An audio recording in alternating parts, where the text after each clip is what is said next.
Tata করতে tata, একটু tata করো, একটু টাটা করো।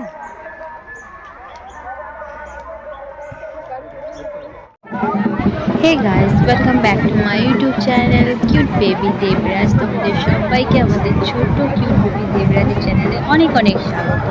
আজকে অক্ষয় তৃতীয়া, তোমাদের সবাইকে জানাই শুভ অক্ষয় তৃতীয়ার প্রীতি ও শুভেচ্ছা। আজকে আমাদের এখানে বড় একটা মানে খুবই জাগ্রত মন্দির আছে শিব ঠাকুরের, তো সেখানে আমরা গিয়েছিলাম দুধ ছাড়তে। সেখানে খুব বড় জাগ্রত মন্দির, খুব বড় কী বলে মেলা বসেছে।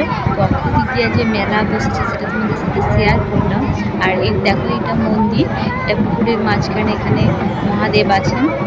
তো তোমাদের সাথে এই ছোট্ট ভিডিওটা শেয়ার করলাম। যদি ভালো লাগে ভিডিওটা তো অবশ্যই তোমরা লাইক করবে, কমেন্ট করবে আর শেয়ার করবে বন্ধুদের সাথে।